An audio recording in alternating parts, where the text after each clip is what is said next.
Stéphania prit une profonde inspiration alors qu'elle se tenait devant le bâtiment de l'entreprise. C'était l'entreprise de son père, un endroit dont elle avait beaucoup entendu parler, mais auquel elle n'avait jamais vraiment appartenu.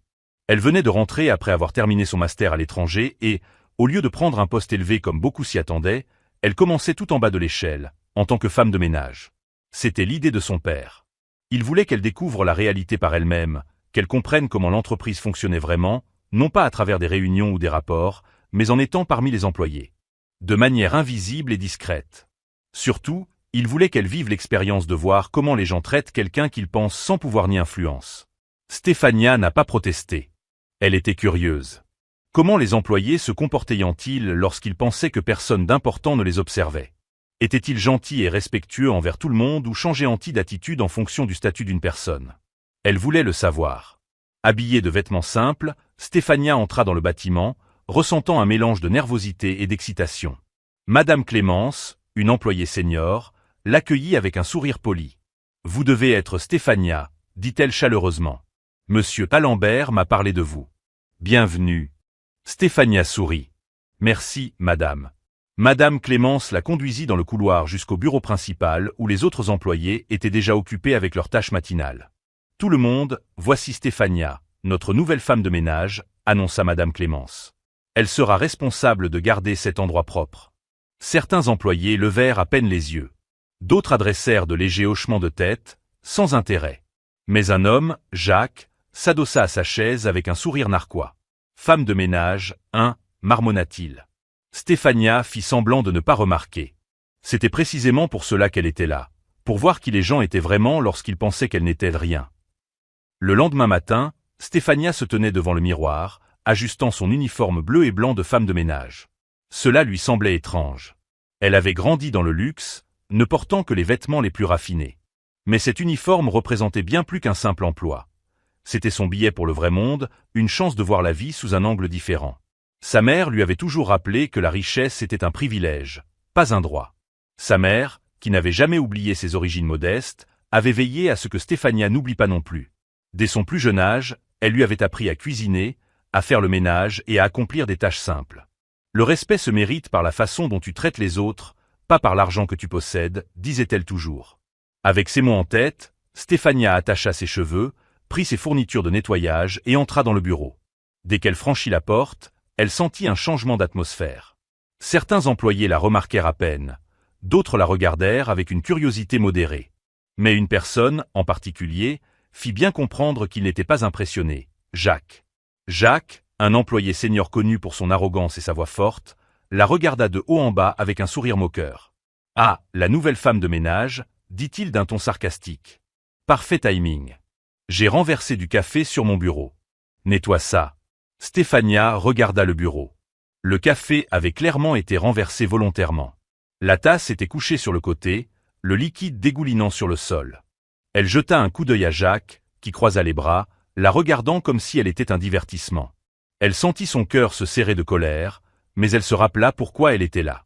Prenant une profonde inspiration, elle prit le chiffon de nettoyage et commença à essuyer le désordre. Jacques ricana. « Tu es lente. Si tu veux durer ici, tu ferais mieux d'apprendre à être plus rapide. » Stéphania ne dit rien. Elle continua à nettoyer, gardant son visage impassible, même si elle sentait la chaleur de l'embarras lui monter au cou. « C'est mieux comme ça, » dit Jacques en s'adossant à sa chaise. « Ce n'est pas juste, » dit Maëlle à Jacques. « C'est la femme de ménage de l'entreprise, pas ta servante personnelle. » Jacques tourna lentement la tête et esquissa un sourire moqueur. « Occupe-toi de tes affaires, Maëlle. » Maëlle secoua la tête. « Ce n'est pas juste, et tu le sais. » Jacques l'ignora et se tourna à nouveau vers Stéphania. « Alors, quoi ?» demanda-t-il en croisant les bras. Stéphania sentit les regards des autres employés dans la pièce. Elle savait qu'elle devait rester silencieuse et garder sa couverture, mais là, c'était au-delà du respect. Elle avala sa fierté et secoua la tête. Puis, dès qu'elle eut terminé, Jacques attrapa une feuille de papier, la froissa et la jeta par terre, juste devant elle. « Oups !» dit-il avec un sourire faussement innocent.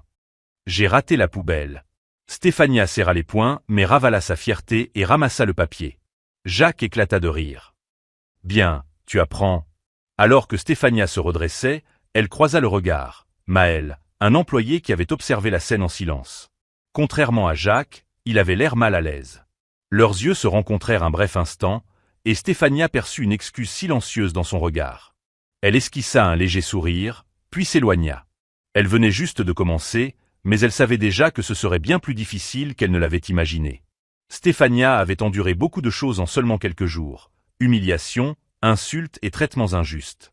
Mais elle était restée calme, observant et prenant mentalement note de ceux qui montraient de la gentillesse et de ceux qui suivaient aveuglément Jacques. Aujourd'hui, cependant, les choses prirent une tournure plus sombre. C'était en fin d'après-midi, et la plupart des employés étaient soit à leur bureau, soit en pause. Stéphania nettoyait la salle de conférence lorsqu'elle entendit le clic de la porte qui se referma derrière elle. Elle se retourna et trouva Jacques appuyé contre la porte, les bras croisés, un sourire suffisant sur le visage. « Tu travailles dur », dit-il en s'approchant. « J'aime ça. » Stéphania se raidit. Quelque chose dans son ton la mettait mal à l'aise. Elle avait déjà côtoyé suffisamment d'hommes arrogants pour reconnaître quand ils pensaient avoir du pouvoir sur quelqu'un. Elle garda une expression neutre. « J'ai du travail à faire, Jacques, si vous voulez bien m'excuser. » Avant qu'elle ne puisse le contourner, il tendit la main et toucha son bras, ses doigts s'attardant plus longtemps que nécessaire. Stéphania se figea. « Tu sais, » dit Jacques en baissant la voix, « je pourrais te faciliter les choses. » Stéphania retira vivement son bras, une sensation de dégoût lui parcourant la peau. « Que voulez-vous dire ?» demanda-t-elle, la voix tendue. Jacques esquissa un sourire en coin. « Je veux dire que tu es nouvelle ici, mais j'ai de l'influence. Je pourrais m'assurer que tu sois mieux traité, que tu aies de meilleures opportunités, peut-être même quelque chose de plus grand que ce boulot pathétique de femme de ménage. Tout ce que tu as à faire, dit-il en se penchant légèrement, c'est de me rendre heureux. » L'estomac de Stéphania se tordit de dégoût. Elle recula d'un pas, sans détourner les yeux. « Non, » dit-elle d'une voix ferme. Le sourire de Jacques s'effaça légèrement. « Réfléchis, ma belle. Tu travailles dur, mais personne ne te respecte. Moi, je pourrais changer ça. Je pourrais te protéger. » Stéphania serra les poings. « Je n'ai pas besoin de votre protection. » L'expression de Jacques s'assombrit. « Tu devrais faire attention à la façon dont tu me parles. J'ai une bonne réputation ici, et personne ne croirait une simple femme de ménage plutôt que moi. » Le pouls de Stéphania battait à ses tempes, mais elle refusa de montrer la moindre peur. « Peut-être que personne ne me croira maintenant, » répondit-elle calmement, « mais les gens finissent toujours par révéler leur véritable nature, et tôt ou tard, ils font face aux conséquences. » Jacques ricana. De grands mots pour une petite personne insignifiante. Il passa à côté d'elle et ouvrit brusquement la porte. « Tu vas regretter ça, » dit-il avant de sortir. Stéphania laissa échapper un souffle tremblant. Elle en avait assez vu. En quittant la salle, elle remarqua les visages des employés autour d'elle.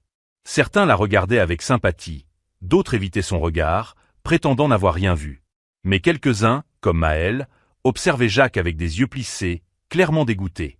Stéphania comprit alors que tout le monde dans le bureau n'était pas aveugle face aux actions de Jacques. Certains avaient simplement peur de parler. Mais ils n'auraient plus à avoir peur très longtemps, car le temps de Jacques était compté. Le jour de la réunion générale du personnel arriva. Elle devait ressembler à n'importe quelle autre réunion, mais ce que Jacques ignorait, c'est qu'un grand bouleversement était sur le point de se produire. Stéphania se tenait au fond de la salle de conférence, vêtue de son uniforme de femme de ménage, tandis que les employés prenaient place. Jacques, comme d'habitude, entra avec son sourire trop confiant, totalement inconscient que son monde allait basculer. À 10 heures précises, M. Alembert, le PDG, entra dans la salle. Les conversations s'éteignirent lorsqu'il prit place à la tête de la table. C'était un homme à la présence imposante, calme mais autoritaire. « Merci à tous d'être venus », commença M. Alembert. « J'ai convoqué cette réunion pour une annonce très importante. Mais avant de commencer, » son regard se posa sur Stéphania, qui se tenait tranquillement près de la porte. Avant qu'il ne puisse dire un mot, la voix de Jacques traversa la salle. « Excusez-moi, monsieur », dit Jacques bruyamment en se tournant vers Stéphania. « Pourquoi est-elle ici ? C'est une réunion pour les personnes importantes. Nous n'avons pas besoin du personnel de nettoyage ici. Elle devrait partir. » Quelques employés se tortillèrent mal à l'aise. Maël serra la mâchoire, visiblement prêt à intervenir, mais avant qu'il ne puisse parler, M. Alembert leva une main. La pièce devint silencieuse. Monsieur Alembert prit une lente inspiration avant de répondre. « Monsieur Jacques, dit-il d'un ton calme mais ferme, j'ai personnellement invité mademoiselle Stéphania à cette réunion. » Le sourire de Jacques vacilla. « Mais monsieur, ce n'est qu'une. » « Ça suffit, coupa M. Alembert. « Vous en avez déjà assez dit. » Jacques regarda autour de lui, visiblement confus. Stéphania remarqua ses doigts qui tressautaient légèrement, signe que le doute commençait à ébranler sa confiance. Monsieur Alembert continua en regardant autour de la table. Depuis plusieurs mois, je prépare un grand changement dans cette entreprise. Comme la plupart d'entre vous le savent déjà, je prendrai ma retraite dans quelques mois, et j'ai pris le temps de choisir avec soin mon successeur. Un murmure traversa la salle. Jacques se redressa, son ego regonflé. Il était évident qu'il se pensait l'élu. Stéphania réprima un sourire. Et aujourd'hui, annonça monsieur Alembert, je veux officiellement vous présenter la personne qui prendra ma place en tant que prochain PDG de cette entreprise. La salle plongea dans un silence total. Jacques regarda monsieur Alembert avec impatience, attendant d'entendre son monsieur, mais au lieu de cela, monsieur Alembert se tourna vers Stéphania et dit « Mon successeur est Stéphania ». La réaction fut immédiate. Des exclamations de surprise retentirent dans la salle. Certains employés restèrent figés sous le choc, tandis que d'autres chuchotaient entre eux, incrédules. Jacques, lui, devint livide. « Stéphania » répéta-t-il, clignant rapidement des yeux. « Monsieur, ce n'est pas possible, c'est juste une... » « Elle n'est pas juste quoi que ce soit, monsieur Jacques, » coupa sèchement monsieur Alembert. « Elle est ma fille, mademoiselle Stéphania Alembert, et elle a travaillé incognito dans cette entreprise pour observer le véritable caractère de ceux qui y travaillent. » La salle fut plongée dans un silence stupéfait. La bouche de Jacques s'ouvrit et se referma, incapable de prononcer un mot. Stéphania redressa légèrement le menton, observant le moment où Jacques comprit enfin. Tout ce qu'il avait fait, les insultes, les humiliations, le harcèlement, avait été vu par la personne qu'il aurait dû craindre le plus. Et ce n'était que le début de sa chute. Stéphania, poursuivit monsieur Alembert en se tournant vers sa fille, raconte-leur tes qualifications. Stéphania, toujours vêtue de son uniforme de femme de ménage, se tint droite. J'ai un master en ressources humaines ainsi que des certifications professionnelles en gestion et en leadership d'entreprise, dit-elle d'une voix claire et assurée. Quelques employés poussèrent des soupirs de surprise, tandis que d'autres échangèrent des regards choqués, réalisant que la personne qu'ils avaient négligée était bien plus qualifiée que ce qu'ils avaient imaginé. Monsieur Alembert acquiesça et poursuivit d'un ton ferme. J'ai suggéré à Sophia de commencer par le bas, non pas parce qu'elle n'était pas capable, mais parce que je voulais qu'elle comprenne les fondements de cette entreprise. Je voulais qu'elle voie de ses propres yeux comment les choses fonctionnent, comment les employés se comportent et qui défend véritablement les valeurs de cette société. Sa voix se fit plus percutante. Ce à quoi je ne m'attendais pas, c'était que ma propre fille vive une telle humiliation de la part de quelqu'un qui aurait dû être un leader. Le poids de ces mots flottait dans l'air. Jacques avala la salive avec difficulté, mais essaya rapidement de retrouver sa confiance. « Monsieur, balbutia-t-il en forçant un rire, je veux dire... Allez, on s'amusait juste un peu, elle jouait le rôle de la femme de ménage, comment pouvions-nous savoir ?» Les yeux de monsieur Alembert s'assombrirent. « Donc, vous pensez qu'il est acceptable de maltraiter des gens simplement parce que vous croyez qu'ils sont insignifiants ?» Jacques se déplaça mal à l'aise, mais ne répondit pas. « Stéphania m'a tout rapporté, » continua monsieur Alembert. « Je sais pour les insultes, l'humiliation et les faveurs non éthiques que vous avez tenté de lui imposer. » Quelques murmures parcoururent la pièce, certains employés se tournèrent vers Jacques, dégoûtés. « Vous pensiez être intouchable, » dit monsieur Alembert d'une voix calme mais glaciale. « Vous pensiez que votre réputation vous protégerait, mais vos actions ont parlé plus fort. » Jacques agrippa la table, sa respiration s'accélérant. La confiance qu'il affichait sans effort commençait à se fissurer. Stéphania l'observait, c'était le moment où il réalisait qu'il avait mal joué. Monsieur Alembert prit une profonde inspiration et se pencha en arrière dans son fauteuil. « Cette entreprise ne tolère pas l'abus de pouvoir, Jacques, dit-il. Et il y aura des conséquences pour votre comportement. » Le visage de Jacques perdit toute confiance, et pour la première fois, il parut effrayé. La pièce était morte silencieuse. Tous les regards étaient tournés vers Jacques, dont le visage était désormais pâle de peur. Son arrogance avait disparu, remplacée par quelque chose qu'il n'avait jamais anticipé, la panique. Monsieur Alembert le regarda avec un regard froid et déçu. « Jacques, à partir de maintenant, vous êtes licencié de cette entreprise. » Les yeux de Jacques s'élargirent d'horreur. « Monsieur, s'il vous plaît, vous ne pouvez pas faire ça. » Monsieur Alembert resta impassible. « Cette entreprise n'a pas de place pour des hommes comme vous. Je ne permettrai pas qu'un homme qui abuse de sa position continue de travailler ici. » Jacques vacilla en arrière, les mains tremblantes. « Monsieur, s'il vous plaît, j'ai une famille, une femme, des enfants, ils dépendent de moi. » Stéphania regarda alors la désespoir envahir sa voix. Monsieur Alembert se pencha légèrement en avant, son expression inchangée. « Vous avez oublié votre femme et vos enfants quand vous harceliez ma fille, n'est-ce pas ?» La bouche de Jacques s'ouvrit, Mais aucun mot n'en sortit. Vous avez traité quelqu'un que vous croyez inférieur à vous comme de la merde, continua monsieur Alembert d'une voix calme mais ferme. Et maintenant, vous quémandez la pitié quand les conséquences arrivent. Jacques tomba à genoux. S'il vous plaît, monsieur, j'ai fait une erreur, je peux changer, donnez-moi juste une autre chance. Mais monsieur Alembert en avait assez entendu. Il sortit son téléphone et composa un numéro. Inspecteur, oui, nous sommes prêts. Les yeux de Jacques se mirent à courir frénétiquement autour de la pièce, la panique s'emparant de lui. Des chuchotements se propagèrent parmi les employés lorsqu'ils réalisèrent ce qui était en train de se passer. Non, non, non, murmura Jacques en secouant la tête. Monsieur, s'il vous plaît, ne faites pas ça. Avant qu'il ne puisse dire un mot de plus, les portes du bureau s'ouvrirent en grand. 2 policiers en uniforme entrèrent dans la pièce. Dès que Jacques les aperçut, il se laissa tomber, son corps entier tremblant. Monsieur. Jacques, dit un des policiers. Jacques se tourna vers monsieur Alembert, des larmes formant dans ses yeux. S'il vous plaît, monsieur, je jure que je n'avais aucune mauvaise intention. Tout ça, c'était un malentendu. Stéphania ne ressentit aucune sympathie. Elle avait vu sa véritable nature, comment il riait quand il l'humiliait, comment il la menaçait, comment il l'avait touchée sans permission. Ce n'était pas un malentendu. Monsieur Alembert fit un geste vers les policiers. Emmenez-le. Un des policiers attrapa Jacques par le bras, tandis que l'autre sortait une paire de menottes. Non, s'il vous plaît, ne faites pas ça. Jacques cria en luttant, mais c'était inutile. Toute la pièce observa en silence, tandis que l'ancien puissant Jacques était traîné hors de la salle comme un criminel. Alors qu'il passait devant Stéphania, il se tourna vers elle avec un regard fou et désespéré. « Tu m'as fait ça !» cria-t-il. « Tu m'as ruiné. » Stéphania soutint son regard sans peur. « Non, Jacques, c'est toi qui t'es ruiné. » Les policiers l'emmenèrent à travers les portes, ses supplications s'éteignant dans le couloir. Et ainsi, il disparut. L'atmosphère du bureau changea après que Jacques fut emmené. La tension qui avait persisté pendant des semaines sembla se dissoudre, remplacée par un mélange de soulagement, de culpabilité et de réflexion. Certains employés qui avaient ri des blagues cruelles de Jacques avaient désormais honte, évitant le regard de Stéphania. D'autres, comme Maël, se tenaient plus droit, sachant qu'ils avaient fait ce qu'il fallait.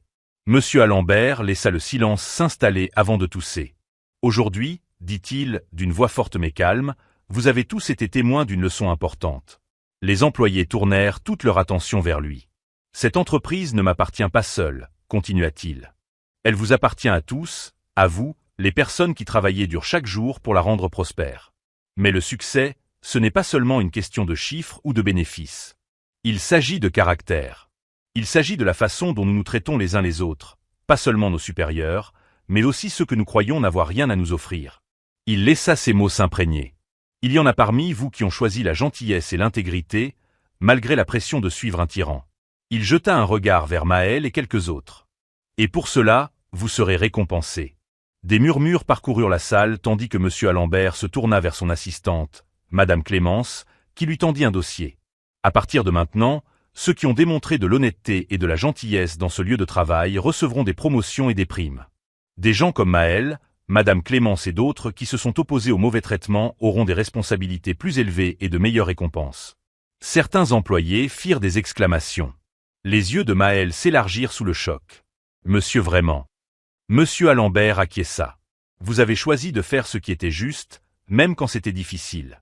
C'est le type de leadership dont cette entreprise a besoin. » Maël avala difficilement, les mains légèrement tremblantes, avant de hocher la tête. « Merci, monsieur, je ne vous décevrai pas. » Monsieur Alembert sourit. « Je sais que vous ne le ferez pas. » Puis il se tourna vers Stéphania. Son expression s'adoucit alors qu'il s'avançait et la prit dans ses bras, lui offrant une étreinte chaleureuse. « Je suis fier de toi, » dit-il. « Tu as montré de la force, de la sagesse et de la patience. Tu as enduré des choses que personne ne devrait avoir à subir.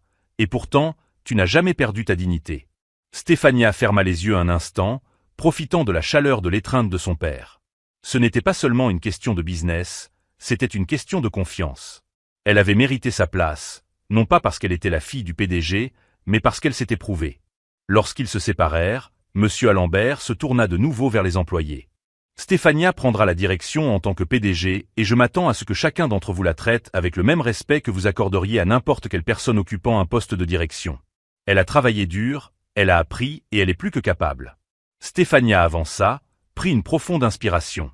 En tant que PDG, dit-elle fermement, Cette entreprise sera dirigée selon des principes de justice, de respect et d'intégrité. Personne ne sera jugé par son titre, mais par ses actions. Si vous travaillez dur, vous serez récompensé. Si vous abusez de votre pouvoir, vous ferez face à des conséquences. C'est simple. Quelques employés hochèrent la tête, tandis que d'autres semblaient encore hésiter, digérant tout ce qui venait de se passer. Mais Stéphania ne s'inquiétait pas. Le changement avait commencé, et elle était prête.